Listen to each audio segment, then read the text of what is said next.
Ang dila natin, ang lumalabas sa ating bibig, yan ang manibela ng ating buhay. Kung gusto mong dalhin ang buhay mo sa mabuti, kailangan mag-umpisa ka magsalita ng mabuti. Amen? Bakit ikaw ay nabibigo? Baka naman nag-uumpisa sa iyong pananalita. Ang ating salita ay may lakas para pagalingin ka. Kung sinasabi mo at pinaniniwalaan mong gagaling ka, pero bakit nanghihina ka? Kasi araw-araw sinasabi mo, masakit. Bakit hindi ka gumagaling? Kasi sinasabi mo, kawawa naman ako. Meron pa mga iba na mamatay kasi sinasabi nila, konti na lang ang itatagal ko, konti na lang ang oras ko, mamamatay na ako. Di po ba? Bakit meron mga taong naghihirap? Kasi nandun sa mga salita na lumalabas sa kanilang bibig. Pagkagising pa lang nila, ano ang sinasabi nila? Malas na buhay ito. Napakahirap naman na buhay na ito. Wala akong pera, ang dami kong utang, kawawa ako. Pero paano magsalita ang taong umaasenso at yumayaman? Ano ang sinasabi niya? Kaya ko yan. Ano man ang problema, kayang malampasan. May solusyon dyan. Yayaman ako, makakamtan ko ang aking panaginip, ang aking pangarap. Bakit sa tingin niyo po, hindi kayo nagkakaayos ng inyong asawa? Bakit nag-aaway kayo? Look at your words. Baka lalong sumasakit yung loob ng asawa mo kasi sinasabihan mo siya ng masama. Baka minumura mo siya, baka sinasabihan mo siya, wala kang kwenta. Baka kinukumpara mo pa siya sa ibang lalaki. Ano yung mga salita na lumalabas sa inyong bibig? It can create love or it can create more hate in you. Makapangyarihan ang salita ng tao. Kasi tayo mga tao ay galing sa Diyos na gumawa sa pamamagitan ng kanyang salita. Pero ito pong paalaala, kung naniniwala tayo sa ating mga salita na pwede niyang baguhin ang ating buhay, huwag nating kalimutan na mas paniwalaan natin ang salita ng Diyos. Amen?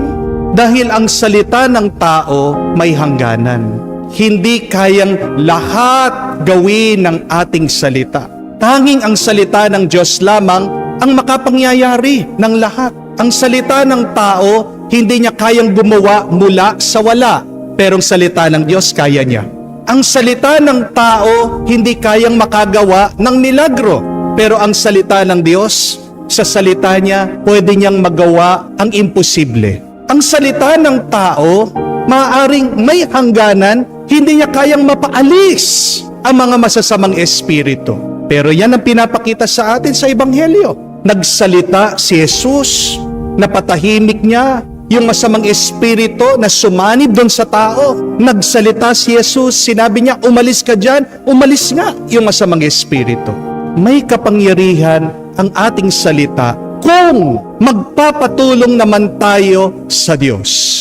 Amen? Kaya nga, kung gusto nating magbago ang ating buhay, gamitin natin ang ating salita, makiusap tayo sa Diyos. Magdasal tayo sa Panginoon. Kung gusto mong gumaling, ano dapat ang iyong sabihin? Lord, command this body to be healed. Kung gusto mong maalis yung sakit na nararamdaman ng iyong pangangatawan, sabihin mo, Panginoon, utusan mo ang sakit na ito na umalis sa akin. Kayang-kaya po yan ang salita ng Diyos. Amen? Kung may problema ka sa pera, marami kang utang, pray to the Lord, Lord, command this debt to go away from me.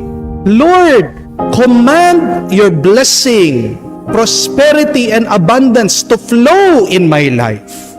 Makiusap ka sa Panginoon gamit ang iyong salita. Panginoon, utusan mo naman, lalubayan ako ng mga utang, na lumayo ang kahirapan sa akin. Kung gusto mo na magkaayos na kayo, meron kayong hindi pagkakaunawaan sa pamilya, say, Lord, remove this anger, this hatred from us. Masamang espiritu po yan na sumasanib sa ating pamilya. Kung gusto niyo pong magkaroon ng kapatawaran, then ask for it from God. Lord, grant us forgiveness. Lord, grant us understanding. Ano ang sabi ng centurion nung lumapit siya kay Jesus? Panginoon, sabihin mo lamang, magsalita ka lamang, gagaling ang aking alipin. Remember that? Palagi po natin sinasabi yan, pinapanalangin bago tayo mag-communion. Lord, only say the word, and my soul shall be healed. May lakas ang iyong salita, pero mas malakas, mas makapangyarihan ang salita ng Diyos. So be careful with how you speak, but also remember and be aware of the Spirit of the Lord as you speak.